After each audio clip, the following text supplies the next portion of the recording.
नमस्कार दोस्तों। एक बार फिर स्वागत है आप सबका स्टडी मित्रम पर।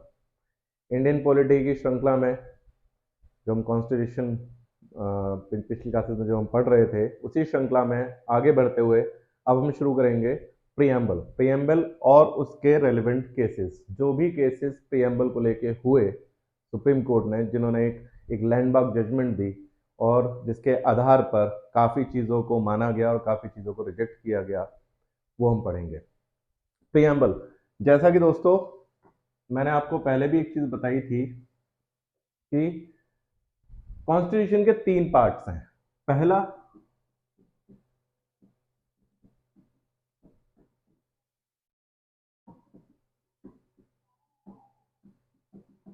प्रियम्बल, फिर आर्टिकल्स, फिर शेड्यूल्स।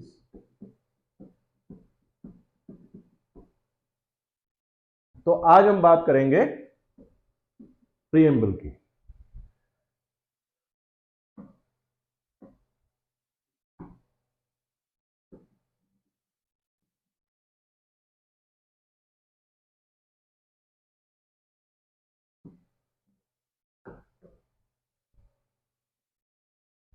क्या है प्रियम्बल दोस्तों?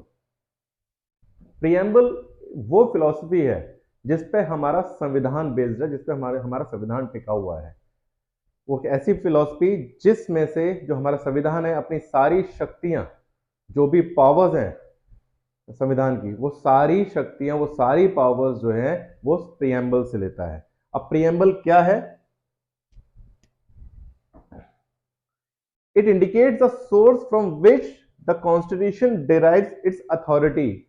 वो एक ऐसा सोर्स है, प्रियम्बल एक ऐसा सोर्स है जहां से जो संविधान है, जो भी अपने अधिकार, जो अथॉरिटी है किसी चीज को इंप्लीमेंट करने की, किसी चीज को लागू करने की, वो अथॉरिटी जो कॉन्स्टिट्यूशन वो लेता है प्रियम्बल से। दूसरा, it also states the object which the constitution seeks to establish and promote and also aids the legal interpretation of the constitution where the language is found to be ambiguous। अब दूसरी चीज,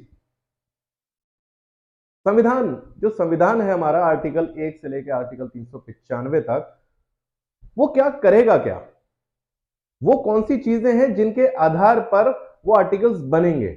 वो आधार क्या है दोस्तों? जो प्रियम्बल में दिए हुए हैं, जैसे कि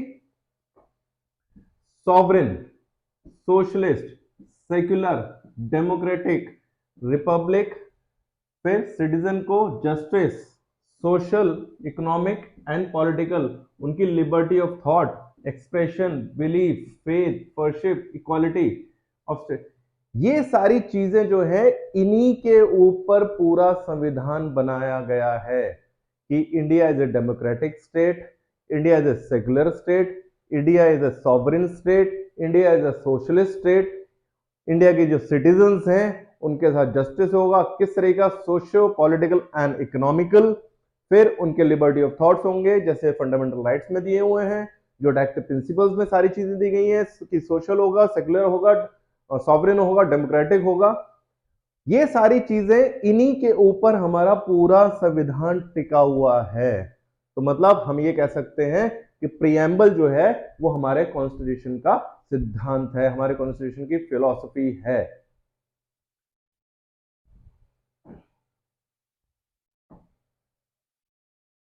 अब हम एक एक करके जो जिन वर्ड्स का प्रियम्बल में यूज हुआ, हम उन उन वर्ड्स को एक एक करके पढ़ेंगे कि कैसे जो हम ये कहते हैं कि जो प्रियम्बल है वो एक फिलॉसफी है कॉन्स्टिट्यूशन की, और कॉन्स्टिट्यूशन सारी अथॉरिटी अपनी प्रियम्बल से लेता है, और प्रियम्बल के जितने भी आर्टिकल्स हैं वो सारे के सारे आर्टिकल्स जो प्रियम्बल के अंदर जो हमने जो सब्जेक्ट डाले गए उन सब्जेक्ट पे बेस्ड है। अब उनको हम थोड़ा सा डिटेल में पढ़ेंगे। Democratic society, it stands for the good of all the people, is embodied in the concept of welfare state which inspires the directive principle of state policy. आपने पढ़ा होगा, और हम आगे भी जो हमारी जो डायरेक्टिव प्रिंसिपल की जो क्लास होगी उसमें हम डिटेल में पढ़ेंगे कि डायरेक्टिव प्रिंसिपल्स क्या बनाता है, इंडिया को वेलफेयर स्टेट बनाता है। उसमें सारे वेलफेयर के काम चीजें दी गई हैं कि सरकार किन किन चीजों पे काम करेगी, equal pay for equal work, और separate judiciary, free legal aid, इस तरह की जो चीजें दी गई हैं वो सारी चीजें एक वेलफेयर स्टेट को बनाने के निर्माण में आती हैं। तो डेमोक्रेटिक सोसाइटी जो है डायरेक्टिव प्रिंसिपल्स का पार्ट है, और ये डायरेक्टिव प्रिंसिपल फिर कैसे आए, तो इसका मतलब वो चीज प्रीएम्बल में दी गई थी और प्रीएम्बल से हमने उससे इंस्पायर होकर डायरेक्टिव प्रिंसिपल का निर्माण किया। Economic justice, the banishment of poverty not by expropriation of those who have, but by the multiplication of national wealth and resources and equitable distribution of amongst all who contribute towards its production is the aim of the state emphasized by DPSP, which forms economic democracy. Economic justice जो है मतलब लोगों से tax लेना और उस tax से wealth बनाना, यही नहीं जो हमारी नेशनल वेल्थ है उसका भी मल्टीप्लिकेशन करना, और मल्टीप्लिकेशन करने के बाद उस वेल्थ को उसी के जितने मेंबर्स हैं जिन्होंने उसको कंट्रीब्यूट किया था उसमें इक्विटेबली उसको बांटना।